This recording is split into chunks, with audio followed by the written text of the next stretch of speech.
où Marvel s'en sort encore plutôt bien. Oh putain. Cette année, avec 2-3 projets qui sauvent un petit peu la mise, The Marvel, The Crossbellerverse, Loki, Guardian of the Galaxy, le classement de DC en 2023 va être salé. On va pas parler de classement du pire au meilleur, mais du pire au moins bon, enfin au moins pire on va dire. Pour moi, cette année, il n'y a pas eu de bons films d'ici. Même Blue Beetle. Alors, oui, je les ai vus. Voilà, je vais mettre la caméra comme ça. Je les ai vus. Il y a 2 films sur lesquels j'ai pas payé pour. Parce que c'est pas moi qui ai payé le ticket. Mais je les ai vus. Il n'y en a aucun qui est bon. Ils sont tous nuls. Mais il y en a quand même des qui sont moins nuls que d'autres. Donc, bien évidemment, dans une vidéo avec le moins de spoil possible, nous allons parler des 4 films d'ici sortis cette année et les classer du pire au meilleur. Comme on a fait pour Marvel ou comme on va faire pour Marvel. Je sais pas quand sortira cette vidéo, si elle sort après ou avant celle sur Marvel. En tout cas, vous aurez ça aujourd'hui et vous aurez d'autres vidéos par la suite. Premièrement, bien évidemment, on va directement commencer dans le vif du sujet. Nous allons commencer par le pire film, non même pas de DC mais même de l'année. The Fraud, comme on l'appelle, The Flash.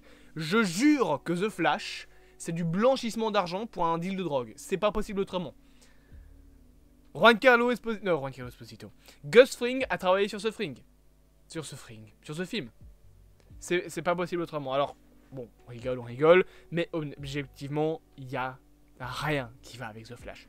Les effets spéciaux sont catastrophiques, les blagues sont nulles à chier. Les moments d'iconisation sont mais cataclysmiques.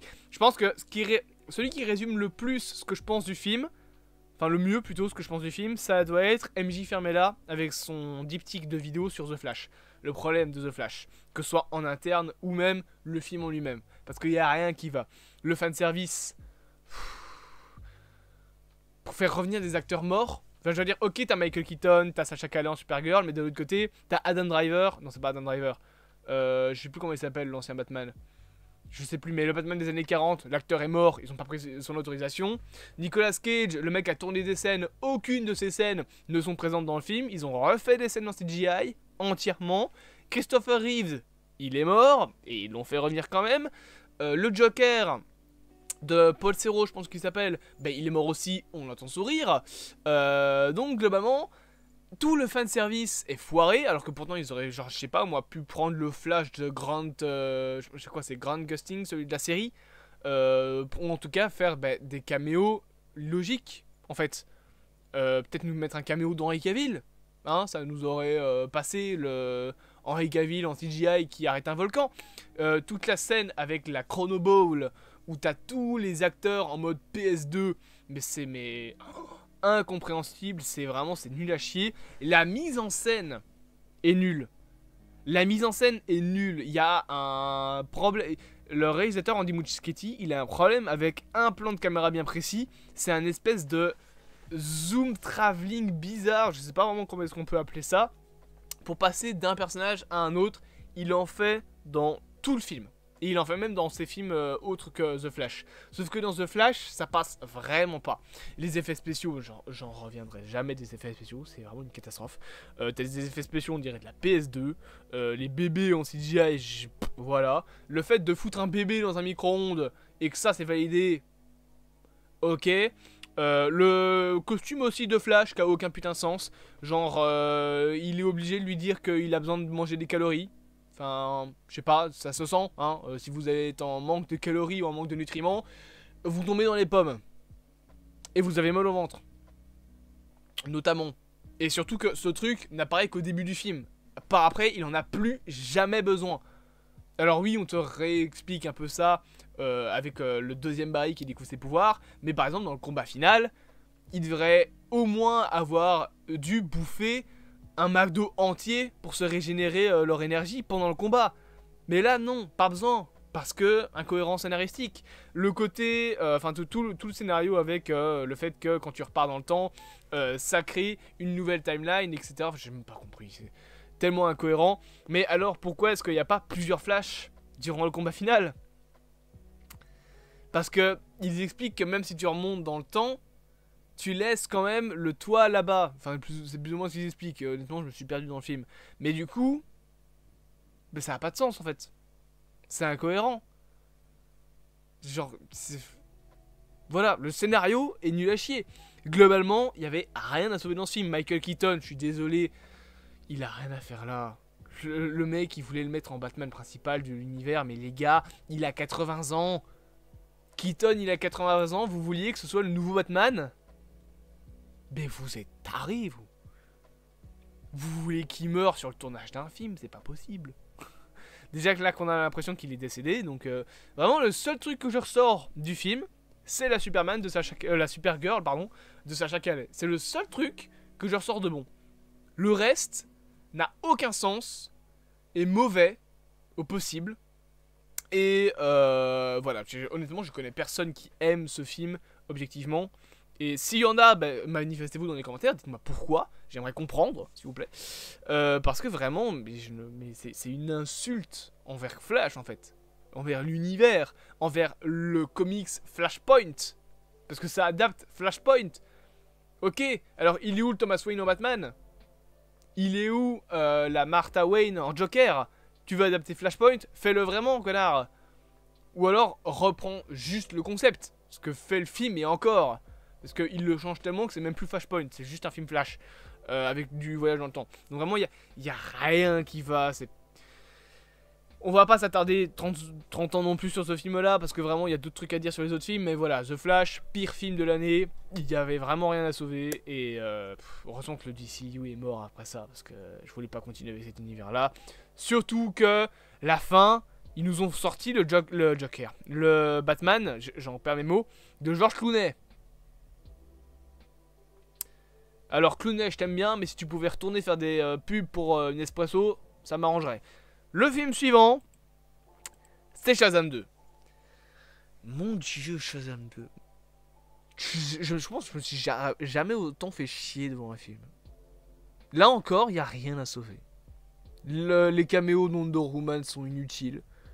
La fin, j'ai même pas compris. Je sais même plus pourquoi Shazam revient à la vie à la fin. Il était mort, putain! Il était mort, crevé, il était enterré, il revient à la vie grâce à Wonder Woman et à un bâton. Clôturer le film là-dessus. Au moins, on sait qu'il n'y aura pas de suite. Là, ils ouvrent une post générique avec la Justice Society of America qui embauche Shazam. Mais on verra jamais la suite. C'est comme avec Black Adam, à un moment, assumez que votre putain d'univers était mort et clôturez-le. Rachel Zegler, qui est la fille que vous voyez tout à droite, mais je comprends même pas comment elle fait pour passer de ça à Hunger Games. Dans Hunger Games, elle joue très bien, c'est un des points positifs de Hunger Games, la balade du servant et de l'auto-chanteur, qui est pourtant pas un film que j'ai aimé. Et là, dans ce film, mais elle sert à rien. Les trois antagonistes, là, les trois sœurs... Je sais quoi, c'est les trois filles d'un dieu, mais je sais plus lequel. C'est pas les filles de Zeus? Je sais plus. Mais j'ai rien compris à leur histoire. Elles sont nulles. Elles servent à rien, elles se font éclater. Le seul point positif, c'est le dragon. Il me semble, ouais, il y a un dragon. Ça va. Et il y a quelques plans qui sont intéressants. Mais sinon, voilà. The Flash. J'en démords pas The Flash, hein. Shazam 2. J'avais déjà pas aimé le premier de toute façon. Et le deuxième. C'était encore pire, voilà. Clairement, il n'y avait rien à sauver. Troisième du coup dans la liste. Non, c'est pas le Blue Beetle. Blue Beetle, c'est juste après. C'est Aquaman 2. Alors, Aquaman 2 est un film que j'ai vu très récemment. Donc, mes souvenirs sont encore un petit peu disparates. Surtout qu'en plus, entre temps, il y a eu Nouvel An. Mais, Patrick Wilson, c'est n'importe quoi dans ce film. Donc le frère d'Aquaman.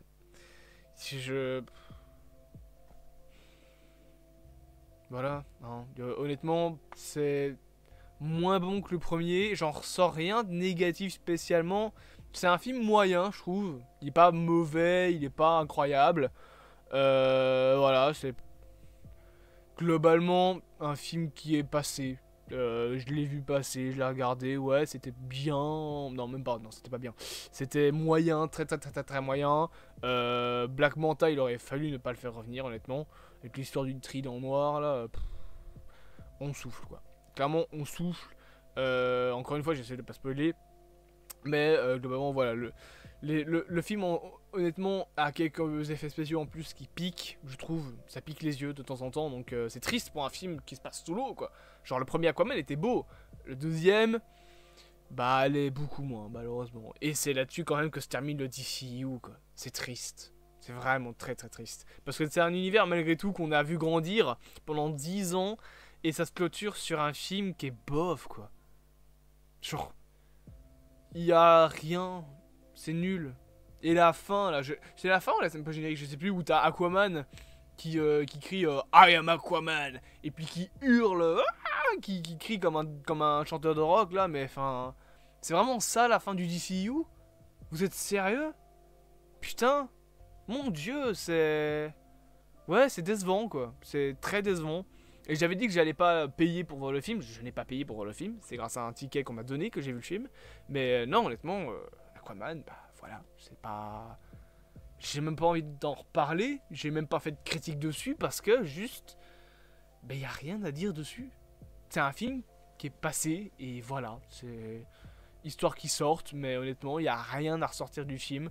Un petit peu, allez, la dualité entre Aquaman et Ocean Master, donc le frère de Aquaman, Patrick Wilson, était bien. En plus, j'ai oublié les plans avec Mera. Elle est dans le film? Oui, elle est dans le film. Mais voilà, sinon le reste, c'était niais. Voilà, film à pas faire. Globalement, c'est un des moins pires, mais globalement, le moins pire des films d'ici. Cette année, ça reste quand même Blue Beetle. Alors, attention, j'ai pas aimé Blue Beetle. Le méchant principal est ridicule, je trouve. Son armure est ridicule. C'est quoi, c'est Carapax son nom? Je sais plus. Mais c'est quand même mieux que ce qu'on a eu pour le reste. Déjà, il n'y a pas trop d'effets spéciaux qui piquent les yeux, je trouve. Au niveau CGI, franchement, ça passe. L'histoire de la famille de Blue Beetle, ouais, je sais plus comment il s'appelle, c'est Rémi Reyes. Donc l'histoire de la famille de Rémi est bien en soi. La découverte des pouvoirs était intéressant, ça oui. Après, voilà, c'est une mise en scène un peu trop basique. Alors il y a quand même il y a quelques petites idées derrière, je dis pas. La scène post-générique tease une potentielle suite qui, là, par contre, je pense pourrait arriver. Et encore, en fait, c'est pas sûr parce que le film a été un échec. Mais ça teasait le fait qu'un des autres Blue Beetle est en vie. Un des deux avant, donc Rémi. Mais en soi, voilà, c'est un film que j'ai trouvé bof, un peu moyen. Oui, il a des bons côtés, mais globalement, je comprends l'échec du film. Et voilà, c'est pas un film que j'ai beaucoup aimé. C'était pas non plus une catastrophe.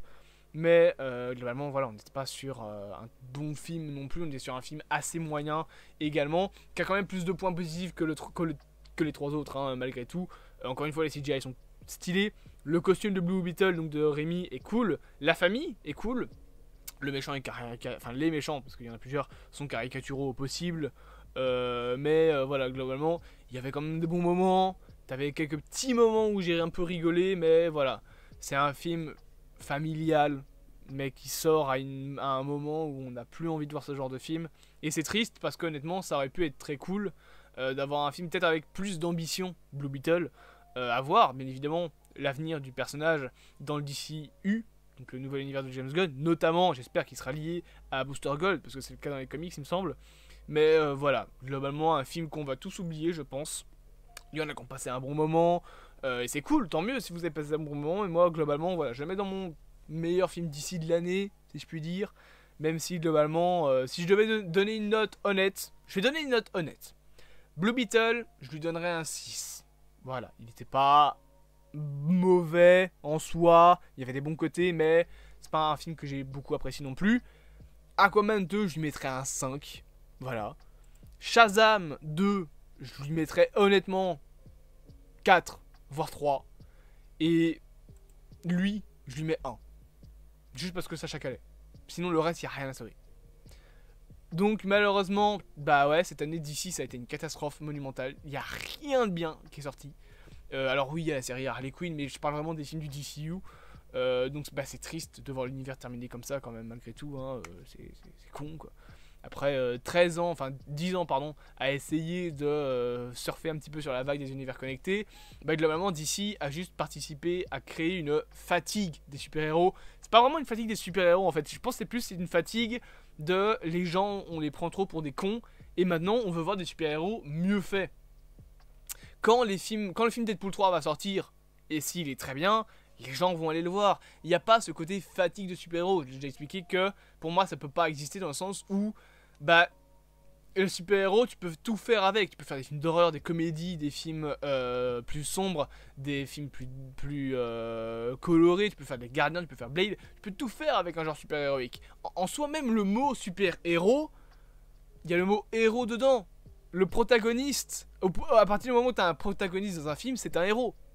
En tout cas, il a quelque chose d'héroïque. Parce que tu suis son développement, tu suis un personnage. Et beaucoup de films, même pas super-héroïques, ont ce code du héros. Donjons et Dragons, c'est pas des super-héros. Mais ce sont des héros quand même. Et pourtant, le film était très bon. Donc voilà, je pense pas que ça existera la fatigue du super-héros comme ça peut exister la fatigue par exemple du western, parce que le western a vraiment des codes bien spécifiques, là où le genre super-héroïque peut se permettre de tout faire en soi. T'as même pas besoin en fait qu'un super-héros ait des pouvoirs. Regarde Punisher, il a zéro pouvoir, hein, et pourtant la série est adorée de toutes. Donc voilà, en soi, t'as pas besoin de respecter beaucoup de codes, c'est juste que les studios gardent trop de trucs dans leur cahier des charges. Et du coup, cantonnent le genre super-héroïque à être ça précisément et pas autre chose. Ce qui fatigue les gens. Et DC l'a très mal compris cette année. Les 4 films sont les mêmes. Celui qui est un petit peu plus créatif, c'est du coup Blue Beetle.